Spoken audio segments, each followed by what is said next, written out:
Hello friends, ದೇವಿ ಕಿಚನ್ಗೆ ಸ್ವಾಗತ. Last ವಿಡಿಯೋದಲ್ಲಿ ಬೆಣ್ಣೆ ದೋಸೆ ಹೇಗೆ ಮಾಡೋದು ಅಂತ ನೋಡಿದ್ರಿ ಅಲ್ವಾ. ಈಗ ಅದಕ್ಕೆ ಬೇಕಾಗಿರೋ ಆಲೂಗಡ್ಡೆ ಪಲ್ಯ ಮತ್ತು ಕೊಬ್ಬರಿ ಚಟ್ನಿ ಮಾಡುವುದು ಸುಲಭವಾಗಿ ಹೇಗೆ ಅಂತ ತೋರಿಸ್ಕೊಡ್ತೀನಿ.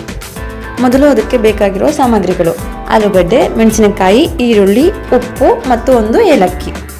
ಮೊದಲನೇದಾಗಿ ಮೆಣಸಿನಕಾಯಿ ಮತ್ತು ಹಚ್ಚಿಕೊಂಡಿರುವ ಈರುಳ್ಳಿಯನ್ನು ನೀರಲ್ಲಿ ಹಾಕಿಕೊಂಡು ಚೆನ್ನಾಗಿ ಬೇಯಿಸಿಕೊಳ್ಳಬೇಕು.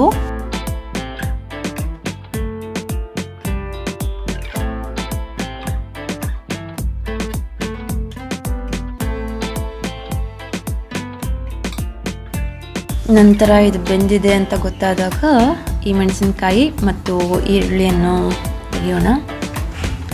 ಈ ಕಲರ್ ಬಂದಿರಬೇಕು ಈರುಳ್ಳಿ. ಆಮೇಲೆ ಈ ಕಡೆ ಆಲೂಗಡ್ಡೆ ಪಲ್ಯಗೆ ಹಾಗೆ ಆಲೂಗಡ್ಡೆನ ಕಟ್ ಮಾಡಿಕೊಂಡು ಅದನ್ನು ಬೇಯಿಸ್ಕೊಳ್ಳೋಣ. ಇದು 2 ಕೂಗಬೇಕು ಕುಕ್ಕರಲ್ಲಿ.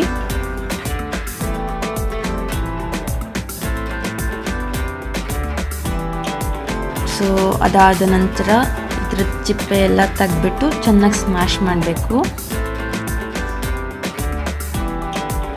ಆಮೇಲೆ ಬೇಯಿಸಿಟ್ಕೊಂಡಿರುವ ಈರುಳ್ಳಿಯನ್ನು ಇದಕ್ಕೆ ಮಿಕ್ಸ್ ಮಾಡಿ ರುಚಿಗೆ ತಕ್ಕಷ್ಟು ಉಪ್ಪನ್ನು ಹಾಕಿ ಚೆನ್ನಾಗಿ ಮಿಕ್ಸ್ ಮಾಡಿದ್ರೆ ಇದು ಆಲೂಗಡ್ಡೆ ಪಲ್ಯ ರೆಡಿ. ಇಷ್ಟೇ, ತುಂಬ ಸಿಂಪಲ್.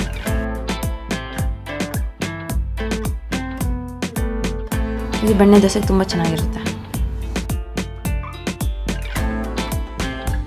ಹಾಗೆ ಈ ಕಡೆ ಚಟ್ನಿಯನ್ನು ಮಾಡೋದು ಹೇಗೆ ಅಂತ ನೋಡೋಣ.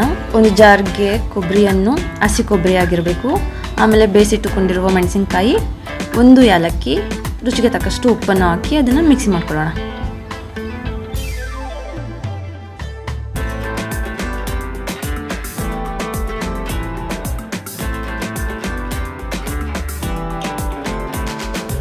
ಕೊಬ್ಬರಿ ಎಲ್ಲ ಸ್ವಲ್ಪ ಸಣ್ಣ ಆದರೆ ಚೆನ್ನಾಗಿರುತ್ತೆ.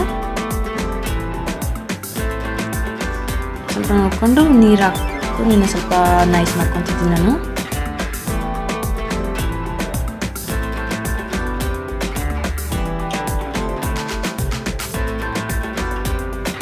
ಈಗ ಚಟ್ನಿ ಸ್ವಲ್ಪ ನೈಸ್ ಆಗಿದೆ, ಈಗ ಚೆನ್ನಾಗಿದೆ. ಈಗ ನಾನು ತೆಗೆದಿಟ್ಕೊತೀನಿ.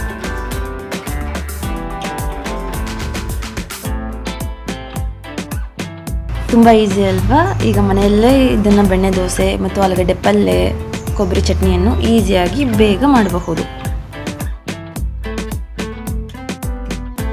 ಸೊ ಈಗ ನಮಗೆ ಸವಿಯಲು ಸಿದ್ಧ. Thank you for watching.